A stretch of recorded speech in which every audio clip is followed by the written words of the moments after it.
질문 한 가지 드리고 그리고 질문을 좀 받도록 하겠습니다.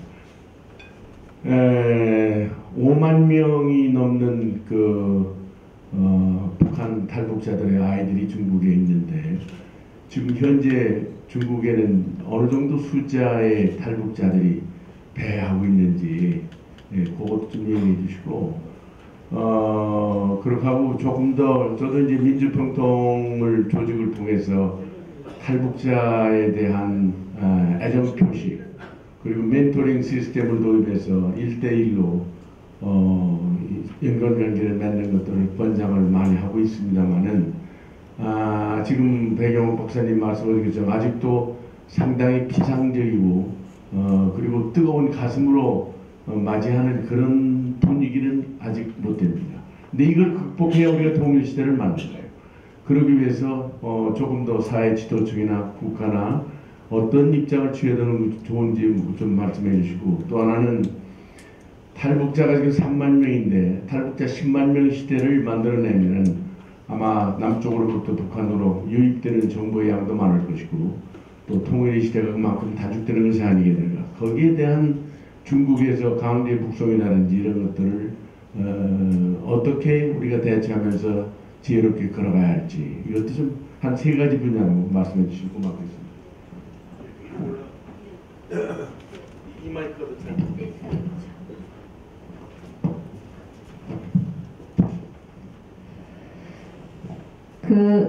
탈북자 숫자는요, 단체마다 다 다릅니다. 그래서 3만 명에서부터 한 10만 명 이렇게 보는 수가 있는데요. 최근에 보면은 탈북하기가 굉장히 어려워졌습니다. 그리고 탈북자의 수는요, 누가 조정하느냐? 중국이 조정합니다. 중국의 사회적인 수요에 의해서 조정합니다. 그 사회적인 수요는 뭐냐면 중국이 개방되면서 똑똑한 처녀들, 시골 처녀들은 다 올라갔으니까 돈 벌러 떠났지 않습니까? 우리도 왜 농촌 총각이 장가 못 가듯이요.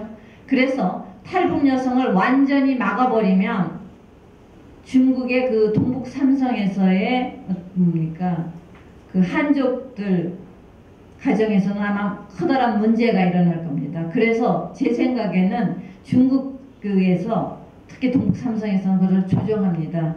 그래서 국제적인 여론이 나쁘면 이것을 꽉 막아버립니다. 요새는 중국이 잘 살기 때문에 열선 감지선 같은 것이 있습니다. 그러니까는 북한이 내보내도 그러니까 돈을 줘서 북한 경비병들은 눈 감아줘도 이쪽에서는 다 열선을 보면 매일 보면 다 깜깜한데 어둠에서 다 보이지 않습니까? 건너오는 여성들이 다 보입니다. 그 다 이제 해서 체포해서 보낼 수가 있습니다. 그런 능력이 다 돼 있고요. 또 어려움이 뭐냐면 두만강입니다. 두만강이 얼면 이 여성들이 하얀 천을 뒤집어 쓰고 옵니다. 그러면 눈 속에 갇혀있기 때문에 눈보라같이 그러면 안 보이지 않습니까? 쉽게 도강을 했습니다.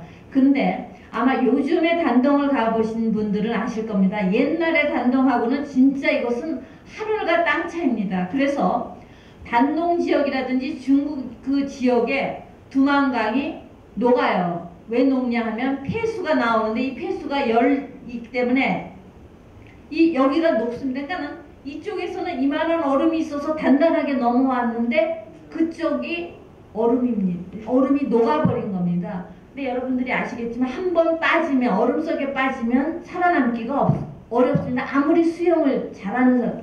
그렇기 때문에 탈북 숫자가 굉장히 줄 수밖에 없습니다.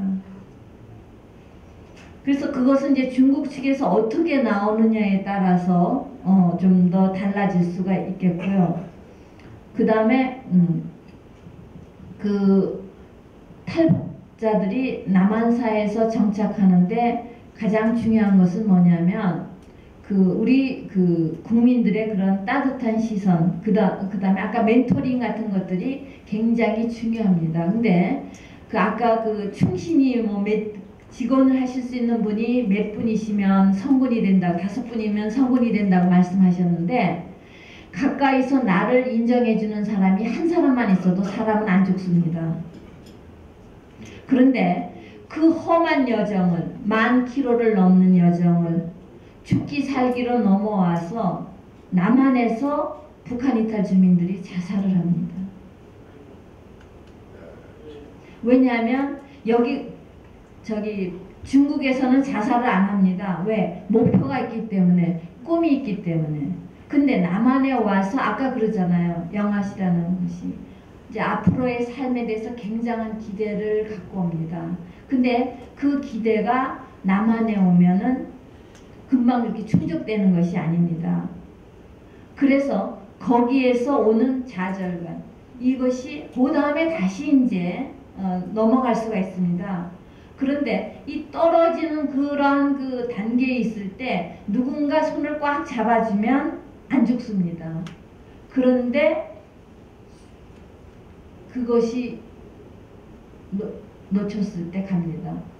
제가 아는 탈북 그 청년이 있습니다. 그 청년은 하도 말썽을 부리기 때문에 저희 가족 그냥 보호 대상입니다. 그래서 거의 한 달에 한 몇 번씩 전화를 거는 그런 학생이 있는데, 하루는 저한테 전화가 왔습니다. 학교에 있는데. 그래서 어디냐? 그랬더니 제주도랍니다. 그래서 제가 너 세월 좋다, 제주도나 갔어, 이런 말을 하려고 그러는데 분위기가 좀 걔 목소리가 너무 심상치가 않아서 제가 농담은 하지 않고 어떻게 제주도를 갔지? 그랬더니 그러는 거예요. 같이 왔던 고향 친구가 죽어서 지금 화장장에 와 있습니다. 그러는 거예요. 왜냐? 제주도로 배치를 받았는데 이 청년이 정착금을 가지고 뭘 했느냐? 오토바이를 샀습니다. 근데 부모님을 모셔오려고 정착금 중에서 일부는 이제 중국 브로커한테 보냈는데 이것이 사기당한 거예요. 그래서 부모님은 대래 연락도 안 되고 돈은 떨어지고 자기는 오토바이 산 거는 어떻게 할 수가 없으니까 오토바이 타고 가다가 나무에 부딪혀서 근데 그 아이의 말은 뭡니까? 자살인 것 같다. 그 형이 자살인 것 같다. 이렇게 얘기를 합니다. 그러니까 이분들에게 경제적인 지원도 굉장히 중요합니다. 그렇지만 제일 중요한 것은 뭐냐 하면 따뜻한 마음으로 정말 한민족으로서 받아줄 수 있는 것이 굉장히 중요합니다. 그 다음에 이제 우리로서도 필사적으로 이분들을 끌어안아야 되고, 중국에 있는 5만 명 해외 동포를 다 끌어안아야 되는 것이 뭐냐면, 우리가 인구 출산이 계속 떨어집니다. 그렇죠? 그렇기 때문에 이제는 대한민국이 뭐예요? 생산성이 떨어지고 있습니다. 그렇기 때문에 우리가 포용적인 사회가 돼야 됩니다. 그러니까는 탈북자도 껴안아야 되고, 뭡니까? 입양 갔던 입양아들도 껴안아야 되고, 그 다음에는 뭐예요? 다른 재외동포도 껴안아야 됩니다. 이번에 삼성전자에서 판매 취소를 낸 변호사가 재미동포인지 아시죠? 하버드 나온 여자 판사인데 재미동포입니다.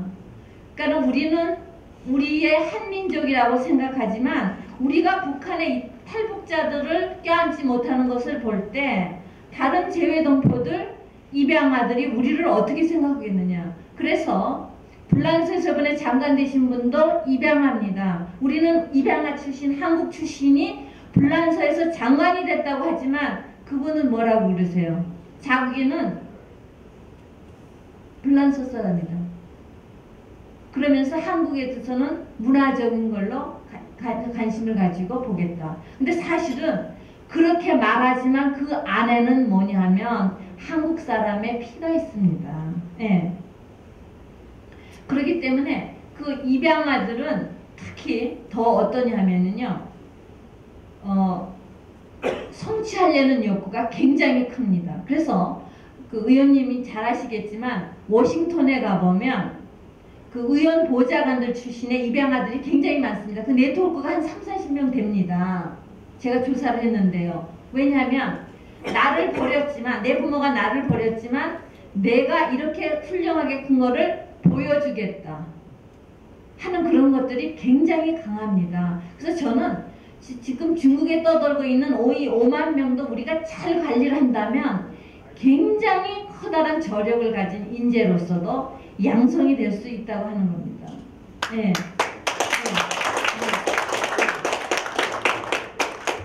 혹시 또 질문하실 분 계시면 없어요? 네, 그래요. 너무 강의가 명강이셨고 감동적이어서 모두 다 좋게 받아들였습니다. 박수로 다시 한번 해주세요. 네.